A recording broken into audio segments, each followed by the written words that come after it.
नमस्ते दोस्तों, मेरा नाम है सुमन और प्लेनेट हिस्ट्री पर आप सभी लोगों का एक बार फिर से स्वागत है। Class 12 chapter 7 part 3 an empire capital Vijayanagara शुरू करने से पहले रिक्वेस्ट करूंगी प्लीज़ चैनल को सब्सक्राइब कीजिए। मेरी वीडियोस पसंद आती हैं तो लाइक और शेयर ज़रूर कीजिए। तो फर्स्ट दो पार्ट में हम इस चैप्टर को लगभग आधा पढ़ चुके हैं। अब सेकंड पार्ट में हम जो विजयनगर में काफ़ी सारे बिल्डिंग्स और मॉन्यूमेंट्स थी उन चीज़ों को देखने वाले हैं। ठीक है, features of the water resources. अब ये देखिए, ये विजयनगर एम्पायर है तो यहाँ पर विजयनगर सिटी है। ये है तुंगभद्रा जो नॉर्थ ईस्ट डायरेक्शन में बहती है और कृष्णा से मिलती है और फिर ऊपर बाद में कृष्णा नदी है, बाद में नीचे कावेरी नदी भी है। पर ये जो रीजन था वो एरिड जोन था, मतलब जहाँ पर वर्षा कम होती है तो सोर्सेस पानी के थोड़े कम हो जाते हैं, तो इसलिए नेचुरल वाटर रिसोर्सेज बनाने के लिए काफ़ी मेहनत की थी विजयनगर एम्पायर की रूलर्स ने। नेचुरल बेसिन में बसा हुआ था, ये आप देख रहे हैं तुंगभद्रा दो आपके इधर, और ये जो नदी नॉर्थ ईस्ट में बहती है। ग्रेनाइट हिल्स इस विजयनगर शहर की चारों तरफ काफ़ी सारी पहाड़ियाँ बसी हुई थी, तो लगभग ऑलमोस्ट काफ़ी सारे डायरेक्शन से काफ़ी बड़ी बड़ी ग्रेनाइट की हिल थी, जिन हिल्स के पत्थरों से ही बाद में यहाँ के काफ़ी सारी बिल्डिंग्स भी बनी हुई हैं। A number of streams flowed from these rocky outcrops to the river, और इन्हीं पहाड़ियों से ही काफ़ी कुछ छोटी छोटी स्ट्रीम्स, मतलब नदियाँ या नाले, इस तरीके के छोटे छोटे नहरें बहकर नीचे की तरफ आती थी। Embankments were built along these streams to create reservoirs of different sizes, और इन्हीं स्ट्रीम्स की हेल्प लेते हुए और तुंगभद्रा नदी की हेल्प लेते हुए काफ़ी सारे रिजर्वायर्स जो पानी को स्टोर कर सकें, बड़े बड़े कुछ तालाब या फिर इस तरीके की चीज़ें जहाँ पर वर्षा का जल स्टोर हो सके, वो काफ़ी सारे अच्छे तरीके से विजयनगर रूलर्स ने बनाए हुए थे, बांध वगैरह। How tanks were built, Krishnadev Rai ने जैसे कि एक बहुत बड़ा टैंक बनाया था, constructed tank at the mouth of two hills, जहाँ से दो नदियों के बिल्कुल मुहाने पर, जहाँ से नदी के साथ साथ इन पहाड़ियों से जो पानी बहकर आ रहा है नीचे वो आकर कलेक्ट हो सके। तो 15 किलोमीटर साथ ही, मतलब इस तरीके के पाइप भी बनाए हुए थे। ये आप देखेंगे, ये इस तरीके की पाइप है। ये एनसीईआरटी का पिक्चर है, क्लियर मैंने सर्च किया गूगल पे, ये इसका पिक्चर है, यहाँ से पत्थर से, और देखिए कितने बड़े बड़े बने हुए, जहाँ से पानी बहता हुआ आगे तक पहुँचता है, और ये पानी यहाँ पे फिर एक ऐसे ही पाइप ऐसे बनाया हुआ है जो बाद में इस टैंक में जाके चला जाता है। और ये टैंक है, ये यहाँ से देखिए ये आ रहा है, इधर आके ये पानी यहाँ पर आ जाता है, टैंक में स्टोर हो जाता है। तो इस तरीके की कितनी मेहनत और टाइम कंज्यूमिंग चीज़ें बनाई हुई हैं, सिर्फ फैसिलिटी लोगों तक पूरी तरह पहुँच के इसके लिए। इस टैंक में 3 बड़े बड़े पिलर्स भी थे जिन पर सुंदर कार्विंग्स भी की हुई थी। कोई भी चीज़ सिर्फ बनती है, ऐसा इंडियन कल्चर में है कि कोई चीज़ किसी यूज़ के लिए कोई भी चीज़ क्यों ना बनाई हो, उसको बनाते बहुत सुंदर थे, उस पर कार्विंग्स और आर्ट बहुत सुंदर करते थे। तो get water when they have to irrigate their garden, rice field, इन चीज़ों को इरिगेशन के लिए काम आता था। King broke down a hill, और काफ़ी सारे इन चीज़ों के लिए राजा ने एक काफ़ी बड़ी पहाड़ी को तोड़ा भी था, क्योंकि पत्थरों की तो ज़रूरत है, आपने देखा ये सारी चीज़ें पत्थरों से बनी हुई हैं। और जहाँ पर इसका डिस्क्रिप्शन जो डोमिंगो पेज ने दिया है, ये बोलता है कि मुझे वहाँ पर ऐसे ही 15 से 20 हज़ार छोटे छोटे आदमी बहुत सारे जो काम पे लगे हुए ऐसे दिखाई दे रहे हैं, छोटे छोटे कीड़ियों की तरह लग रहे हैं। तो कोई भी चीज़ बन रही है, इतना बड़ा एम्पायर बना है, तो लगभग सभी को काम भी मिलता रहा था रेगुलर इस तरीके से। पर मैं तो ये सोच कर ही हैरान रह जाती हूँ, कितना पत्थरों से ही ऐसा जो चीज़ बनी रह सके, लंबे टाइम तक यूज़ हो सके, गजब है यार, बहुत सुंदर। और ऐसे ही राजस्थान में, गुजरात में ऐसी बहुत, जैसे रानी की वाव है एक, राजस्थान में भी है, गुजरात में भी है, इस तरीके की, जहाँ पर पानी स्टेप वेल से नीचे पहुँचते थे। ये तो बहुत छोटा सा टैंक है, ऐसी बड़ी बड़ी, तो कितना टाइम लगता था सिर्फ पानी जहाँ पर स्टोर हो सके उसके लिए। तो खाली स्टोर करना है ऐसा नहीं, उस चीज़ को बनाना भी कितना सुंदर है। Since Vijayanagar was one of the most arid zone of the peninsula, elaborate arrangements were made to store rainwater to be used in the city. जैसे कि एक कैनाल बनाई, Hiriya canal. Kamalapuram tank is the most important tank built in early years of 15th century. इसे Kamalapuram tank बोला जाता है. Water from this tank was used not only to irrigate the field but also to channel water into the royal center. मतलब irrigation के साथ साथ royal centre में भी कोई काम आता है जिस चीज़ के लिए, उसके लिए भी इसको स्टोर किया जाता था. और इस तरीके के बहुत सारे टैंक थे जो नदी और नहर से पानी के साथ साथ रेन वाटर को भी स्टोर करने के लिए बनाए गए थे arrangements. Hiriya canal was one of the most prominent water works जैसे कैनाल बनाई है. This canal drew water from a dam built across Tungabhadra. Tungabhadra नदी पर जो डैम बना था उससे इसमें पानी आता था जो कल्टीवेशन के लिए काम आती थी, खेतों को जोतने के लिए, और सेक्रेड सेंटर और अर्बन सेंटर के बीच में जो फील्ड बने हुए हैं उनको जोतने के लिए. This canal was built by king of Sangam dynasty. जो पहली वाली डायनेस्टी है संगम डायनेस्टी, उसके राजाओं ने इसको बनाया था. और एक ये मनमथ टैंक, जस्ट ऐसा गूगल से मुझे ये दोनों एक साथ मिले इसलिए मैंने सेव कर दिए यहाँ पे. ये भी विजयनगर एम्पायर में ये टैंक बना हुआ. ये विजयनगर सिटी का मैप है. ये है अर्बन सेंटर और ऊपर है सेक्रेट सेंटर जहाँ पर ये है हम्पी, इधर शहर है, और ये रॉयल सेंटर है जहाँ पर रॉयल बिल्डिंग्स बनी हुई है. यहाँ पर लोगों का रहने का जगह है, इधर मंदिर वगैरह सेक्रेट सेंटर ज़्यादा बने हुए हैं. और इन दोनों के बीच में जो फील्ड्स हैं उनको ये हीरिया कैनाल जो बनी हुई है ये इनको जोतने के काम आती थी. Features of fortification. अब एक और ख़ास बात विजयनगर सिटी की थी कि अब्दुल रज़ाक ने जिसके बारे में लिखा है walls of the Vijayanagara empire. पूरी की पूरी सिटी को ऐसी 7 लाइन फोर्ट की फोर्टिफिकेशन की ऐसी 7 लाइन बनाई थी, एक के बाद एक अंदर अंदर अंदर, जिससे पूरी सिटी को घेर करके पूरा फोर्टिफिकेशन किलेबंद दीवारों से बंद कर दिया गया था. जैसे कि एक ये है a gateway in the fortification wall. ये एक गेटवे है और ये फोर्टिफाइड, अभी आधी टूटी हुई हैं, काफ़ी ऊंची ऊंची दीवारें होंगी, ये टूट चुकी हैं. इस तरीके की दीवारें पूरी सिटी को घेर चुकी हैं जो, और ये इसका किला है. तो पहले भी बनते थे इस तरीके की चीज़ें, लेकिन वो सिर्फ रॉयल और जो किले वगैरह हैं उन्हीं को घेरती थी. ये ऐसा था विजयनगर में कि पूरा का पूरा शहर जहाँ पर लोकल जो लोग रहते उनके खेतों को और उन चीज़ों को भी ऐसा दीवारों से घेरा बनाया हुआ था. एम्बेसडर सेंट, ये जो अब्दुल रज़ाक जो बोलता है इसके बारे में, इसने हमने देखा था पिछले पार्ट में, रूलर है पर्शिया के, उन्होंने एम्बेसडर बना के यहाँ भेजा था कालीकट में 15th सेंचुरी में. He was greatly impressed by the fortification and mentioned 7 lines of the fort. He says that forts were encircled not only the city but also its agricultural hinterland and forest. अब ये जो agricultural land है इनको क्यों किलेबंद किया हुआ है, इनको क्यों सुरक्षा प्रदान की है फॉरेस्ट वगैरह को. जो आउटर मोस्ट वॉल थी, सबसे बाहरी दीवार, वो पूरी की पूरी सिटी को, मतलब दूर तक जितना इसका एक्सपेंशन है उसको घेरे हुई है. फिर masonry construction was slightly tapered. ये होता है चूने से अच्छे से उसको बनाना ताकि ये चीज़ें टूटे ना, जल्दी से स्ट्रॉन्ग रहे. नो मॉडर और सीमेंटिंग एजेंट, इनको जैसे हम घर बनाते हैं सीमेंट लगाते हैं कोई भी चीज़ या फिर ऐसा कोई चीज़ यूज़ करते हैं जिससे ईंटें आपस में चिपके रहे, तो ऐसा कोई भी एजेंट इसमें यूज़ नहीं था क्योंकि जो पत्थर थे उनको अच्छे से काट के वेज शेप में इस तरीके से रखा हुआ था कि एक के बाद एक, जैसे सपोज ये हमारे हैंड्स है, इनको हम ऐसे कर देंगे तो इनके बीच में कोई ग्लू लगाने की ज़रूरत नहीं है, ये अपने आप ही बंद हो गए हैं. वैसे ही वो स्टोन थे इस तरीके से रखे गए थे कि वो आपस में एक दूसरे को बांध देते हैं और उनको फिर बीच में सीमेंट लगाने की जरूरत ही नहीं पड़ती है, वो इस तरीके से बन जाते कि वो टूटे ही ना. Stone blocks were wedge shaped which held them in place. The inner portion of the wall was of early earth packed with rubble, square or rectangular base projection out towards. The most important feature of Vijayanagar fortification was incorporation of agricultural tracks because prepared to face the siege and. अच्छा, इसको agricultural tracks को क्यों fortified किया हुआ है, क्योंकि हमने पहले कहानी वगैरह आपने सुनी होगी तो देखा होगा कि भाई कोई भी राजा दूसरे पर जब आक्रमण करता है तो उसके फोर्ट को चारों तरफ से घेर लेता है और इस तरीके से घेर लेता है कि वहां पर कुछ समय बाद उन्हें अन्न या उस चीज के लिए बाहर आना ही पड़ेगा, भूखे तो नहीं रह सकते, कितना समय तक रहेंगे, और फिर उस वजह से वो लोग बाहर आते थे और उनके साथ युद्ध हो जाता था.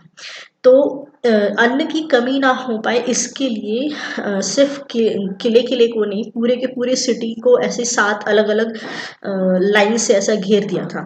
Abdul Razzaq noted between the first, second and third walls there were cultivated fields, gardens and houses, मतलब लोकल जो लोग हैं उनको भी कोई नुकसान ना हो पाए। तो ये पहली, दूसरी और तीसरी दीवारें हैं, इन्होंने फील्ड, गार्डन और हाउसेस को भी घेर लिया है। During the medieval period, the major objection of siege was to starve the defenders into submission. मैं थोड़ा दिन में वीडियो रिकॉर्ड कर रही हूँ तो बैकग्राउंड काफ़ी नॉइज़ आ रहा है, बीच बीच में थोड़ा बैकग्राउंड नॉइज़ आएगा, वो मत करना उसको। During the medieval period, the major objective of the siege was to starve the defenders into submission. इसीलिए उसको चारों तरफ से घेर लेते थे कि बाद में जो अंदर दुश्मन है वो भूख के मारे कभी ना कभी उनका अनाज खत्म होगा, वो लोग बाहर आएंगे। और अंदर वो इसीलिए अपने आप को बंद रख लेते थे क्योंकि उनको पता होता था कि हम बाहर निकलेंगे तो हमारी आर्मी कम है, हार जाएंगे हम। ये इस तरीके का होता था ये वॉल्स। और जो अभी विजयनगर हम्पी शहर के टूटे हुए दीवार पड़ी हैं, बहुत बड़े बड़े पत्थर देख रहे हैं आप कितने हैं और मजबूत हैं, बड़ी बड़ी ऊंची ऊंची दीवारें थी, अभी तो ये टूटी हुई है। इसका दीवार का गेट का शिखर देखिए, ऊपर कोई शिखर होगा जो अभी टूटा हुआ है। These sieges could continue for months and sometimes even years. सालों तक चल जाते थे कई बार ये siege. The ruler of Vijayanagar adopted a more expensive and elaborate method of projecting the agricultural belt itself by incorporating agricultural tricks in the fort. अब ये expensive भी थे और elaborate भी थे, बहुत समय लगा होगा इतनी सारी किलेबंद दीवारों को बनाने में। एक लाइन जो फोर्टिफिकेशन की है वो इनर कोर को और अर्बन कॉम्प्लेक्स को अलग से घेरे हुए हैं।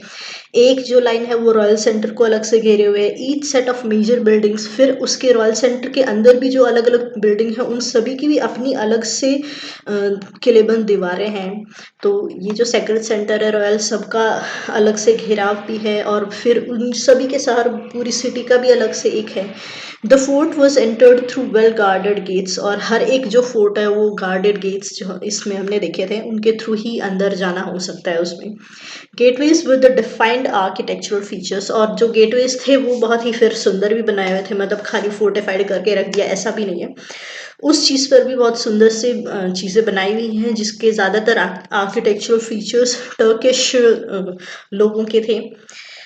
और अर्बन कोर की बात करें तो अर्बन कोर में जो चीज़ें मिली हैं, archaeologists have studied roads within the city and those leading out from it. ये पेवमेंट है जैसे कि इधर का है और इससे साइड से ये रोड निकल रहा है, इस पिक्चर में आपको दिखाई दे रहा है part of an excavated pavement. तो आर्कियोलॉजिस्ट ने ये रोड्स को स्टडी किया कि कौन सा रोड किसको कनेक्ट कर रहा है और कहाँ पर क्या मिला है। Along roads leading into the urban core little archaeological evidence of the houses of ordinary people. मतलब अर्बन कोर के आसपास बाहर की तरफ ऑर्डिनरी लोगों के भी घर मिले हैं और अंदर की तरफ अर्बन कोर में जहाँ पर चाइनीज पॉर्सिलिन मिला है इन सम अर्बन कोर एरियाज। मतलब इस चीज़ को सजेस्ट करता है कि इस अर्बन कोर के अंदर काफ़ी बड़े बड़े रिच ट्रेडर्स रहते होंगे, क्योंकि चाइनीज पॉर्सिलिन है तो ऑब्वियसली इसका मतलब है कि ये जो लोग हैं वो बाहर से आया हुआ माल यूज़ करते होंगे अपने घरों में, तो काफ़ी महंगा होता होगा क्योंकि इंपोर्ट है, ड्यूटी वगैरह लगती है, टैक्स लगता है, उसके बाद वो चीज़ महंगी हो जाती है। वो लोग अगर घर में उस चीज़ को यूज़ कर रहे हैं तो रिच है ना। Tombs and mosques located here have distinctive features. जैसे एक मॉस्क्यू है विजयनगर का, थोड़ा अलग टाइप का है। ऑर्डिनरी पीपल जो विजयनगर एम्पायर में थे वो ऑर्डिनरी हाउसेस में रहते हैं, ऐसा 16th सेंचुरी के पोर्टुगीज ट्रैवलर बर्बोजा कहते हैं कि ये ऑर्डिनरी पीपल हाउसेस जो थे ऑर्डिनरी थी। फील्ड सर्वेज इंडिकेट दैट, और कुछ फील्ड सर्वे दिखाते हैं कि इन्हीं घरों के आसपास कुएं और रेन वाटर टैंक है, टेम्पल और उनके अलग से श्राइन के अलग से छोटे छोटे टैंक है इन टेम्पल्स की। तो हर जगह पर छोटे छोटे बड़े बड़े सब के यूज़ के लिए अच्छे से मैनेजमेंट वाटर का किया हुआ है, sources of water for the ordinary dwellers, आम जो जनता है उनके लिए भी बहुत ही अच्छे से पानी का प्रबंध किया गया है। Royal centre of the Vijayanagara empire. अब जो दूसरा रॉयल सेंटर था जो हमने मैप में दिखा था, नीचे की तरफ था लेफ्ट साइड में royal centre, south west part है, उसमें भी अलग से छोटे छोटे 60 टेम्पल्स और कुछ बड़े, टोटल मिला के 60 टेम्पल्स थे। पैट्रोनेज ऑफ टेम्पल्स जो रूलर्स करते थे इसलिए कि अपनी अथॉरिटी को स्टेब्लिश कर सके और उस डिवाइन के साथ अपना एसोसिएशन ये लोगों को जता सके। About 30 buildings have been identified as palaces. इस रॉयल सेंटर में ऐसी 30 बिल्डिंग है जो पैलेसेस है या फिर रॉयल यूज के लिए है, ऐसी आइडेंटिफाइड हुई है। ये कैसे पता चलता है कि ये रॉयल यूज के लिए है या फिर ये सेक्युलर बिल्डिंग है? तो डिफरेंस था कि जो टेम्पल्स थे वो ही बहुत मिशनरी वे से बनाए थे, मतलब अच्छे तरीके से कि ये बहुत वर्षों तक चलते रहे, मतलब अच्छा चूना पत्थर सब कुछ लगा के। और जो मटेरियल यूज हुआ है सेक्युलर बिल्डिंग्स के लिए, मतलब रॉयल या दूसरी बिल्डिंग के लिए, वो पैरिशेबल है, मतलब कुछ समय बाद ये चीज़ें टूट भी सकती हैं या फिर इनको रिन्यू भी करना पड़ सकता है। लेकिन मंदिर और ये सब चीज़ें हैं ये स्टेबल रही वर्ष, मतलब 1000-2000 सालों, कहीं कितना भी साल निकल जाए ये चीज़ें एज इट इज स्टेबल रहे। तो उस चीज़ से पता चलता है कि ये टेम्पल है या फिर ये सेक्युलर बिल्डिंग है। अब आता है हाउस ऑफ विक्ट्री। तो हम इनको पेज बोलते हैं कि एक जो जगह है इसी रॉयल में उसको हाउस ऑफ विक्ट्री बोलते हैं। उसमें दो चीज़ें, एक तो ऑडियंस हॉल और एक महानवमी डिब्बा, इन दोनों को मिला के बोलते हैं कि ये हाउस ऑफ विक्ट्री है।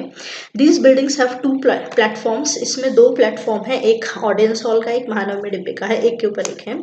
और बहुत सुंदर उस पर कारीगरी बनी हुई है। और house of victory king has a room made of cloth. उसमें से एक जो रूम है उस पर कपड़े का तरीके से रूम बनाया हुआ है, जिसके अंदर कोई आइडल या श्राइन जिसकी पूजा करते हैं वो रखा गया है। Middle is places a dais on which stands a throne. और एक पर है जो राजा का थ्रोन बना हुआ है, जहाँ पर राजा बैठते होंगे, जिसमें रॉयल एंकट भी रखी हुई है। महानवमी डिब्बा ये है। अब किंग पैलेस, जिसमें से एक बिल्डिंग है जिसे किंग पैलेस बोलते हैं, उसमें दो चीज़ें हैं। लार्जेस्ट ऑफ द इंक्लोजर, सबसे बड़ा है ये, not used as royal residence, लेकिन रहने के लिए नहीं है, ये किसी रॉयल यूज़ के लिए या फिर शायद मीटिंग वगैरह कुछ ऐसे ही चीज़ के लिए है। जिसमें 2 प्लेटफॉर्म है, एक तो ऑडियंस हॉल है जो शायद राज दरबार रहा होगा, और एक है महानवमी डिब्बा जिसपे जो बताया था कि एक आइडल रखा हुआ है, कमरे का पर्दे कपड़े से एक कमरा सा बना के उसमें अंदर पूजा के लिए महानवमी डिब्बा के अंदर वो चीज़ रखी हुई है। और ये कार्विंग है महानवमी डिब्बा पे, ठीक है। तो किंग प्लेस पैलेस है, उसमें 2 प्लेटफॉर्म है, ऑडियंस हॉल और महानवमी डिब्बा। ये है महानवमी डिब्बा जिस पर यहाँ पर ये जो कार्विंग्स है ये इस पिक्चर में दिखाई हुई हैं काफ़ी सारी। ये है audience hall, interior of the audience hall at Madurai. Madurai में ही ये ऑडियंस हॉल का ये इंटीरियर है एक का। Note the arches. काश ऐसा अभी भी कारीगर होते ऐसे। The audience hall is a high platform with slots of wooden pillars at close and regular intervals. Audience hall एक high platform है जिस पे थोड़ी थोड़ी दूर पर wooden pillars बने हुए हैं regular interval पे। और उसके बाद एक सीढ़ियाँ हैं उसके साइड में जो सेकंड फ्लोर तक जाती है, जो इसी फ्लोर इन पिलर्स पर ही बनी हुई है। दूसरा, अब महानवमी डिब्बे की बात करें तो एक बहुत बड़ा प्लेटफॉर्म है, 11,000 स्क्वायर फीट का, और हाइट इसकी 40 फीट है। There is evidence that it supported a wooden structure. इसका एविडेंस है कि इसके ऊपर कोई वुडन स्ट्रक्चर भी रहा होगा, उसके ऊपर बना हुआ। The base of platform is covered with relief carvings हमने उस पिछली पिक्चर में दिखाई थी। सिग्निफिकेंस ऑफ महानवमी फेस्टिवल्स, तो उस पर जो आइडल है वो इससे रिलेटेड रहा होगा, क्योंकि महानवमी फेस्टिवल विजयनगर एम्पायर में बहुत ही धूमधाम से मनाया जाता है। वही दशहरा जो हम नॉर्थ इंडियन लोग बनाते हैं, और 10 दिन का जो होता है, 10वें दिन दशहरा होता है, पहले 9 दिन नवरात्रि होती है, और उस 9 दिन को दुर्गा पूजा के रूप में बंगाल में मनाया जाता है, और साउथ इंडिया में इससे महानवमी के मतलब 9 बड़े दिन ऐसे नवरात्रि और महानवमी, और गुजरात में नवरात्रि के रूप में भी मनाया जाता है गरबा वगैरह, और दशहरा और ये सब हम नॉर्थ इंडिया में भी बनाते हैं, और 9 दिन हम व्रत रखते हैं। तो ये 9th day, Mahanavami means the great 9th day. 10 day Hindu festival होता है, अलग अलग जगह पर अलग अलग तरीके से मनाया जाता है, सितंबर या अक्टूबर के आसपास आता है। Vijayanagara kings displayed their prestige. अब ये कैसे बनाते थे? ये किंग बहुत बड़े बड़े ओकेजन रखते थे, और worship of image, worship of state horse, sacrifice of buffaloes and other animals, ये चीज़ें होती थी काफ़ी। 9 दिन तक काफ़ी धूमधाम होती थी। डांसेस हो रहे हैं, रेसलिंग मैचेस हो रहे हैं, procession of caparisoned horses, elephants, chariots and soldiers, इन सब चीज़ों के अलग से यात्राएं निकल रही हैं, और रिचुअल प्रेजेंटेशंस हो रही हैं, मतलब कुछ रिचुअल कर्मकांड वगैरह कुछ है जो किंग और उसके गेस्ट देख रहे हैं। By chief Nayak and subordinate king, इन लोगों के द्वारा हो रही हैं, चीफ नायक और सबऑर्डिनेट जो विजयनगर एम्पायर के सबऑर्डिनेट किंग्स हैं उनके द्वारा। These ceremonies were imbued with deep symbolic meaning। तो ये सिर्फ कुछ दिखावा ही नहीं है, इनके पीछे कुछ स्पिरिचुअल मीनिंग भी जुड़े रहते हैं। On the last day of festival, और जब आखिरी दिन होता है, the king inspected his army. उस दिन किंग अपनी पूरी नायकों के साथ अपनी सारी की सारी आर्मी को इंस्पेक्ट करता है, सब कुछ ठीक है। On this occasion the Nayaka brought rich gift, और इस आखिरी दिन जो नायक है किंग के सारे, वो राजा के लिए काफ़ी सारे गिफ्ट्स और उनके लिए चीज़ें लाते हैं, एज वेल एज स्टेपुलेटेड ट्रिब्यूट। तो ये वाला पार्ट यहाँ पर ख़त्म करते हैं। इसका फिर लास्ट पार्ट आएगा, चौथा पार्ट, जिसमें 4 पार्ट में ही ये हम चैप्टर पूरा ख़त्म कर लेंगे। तो इसको मैंने काफ़ी जल्दी जल्दी समझाया है, क्योंकि बहुत ज़्यादा डिस्क्राइब करने के लिए तो कुछ मेन चीज़ थी नहीं। इसमें अगर कुछ समझ में नहीं आता है तो कमेंट कीजिए, कैसी लगती है वीडियो मेरी वो भी कमेंट कीजिए, और मेरे चैनल को प्लीज़ लाइक शेयर और सब्सक्राइब ज़रूर कीजिए। नेक्स्ट पार्ट में फिर मिलते हैं, आज के लिए इतना ही।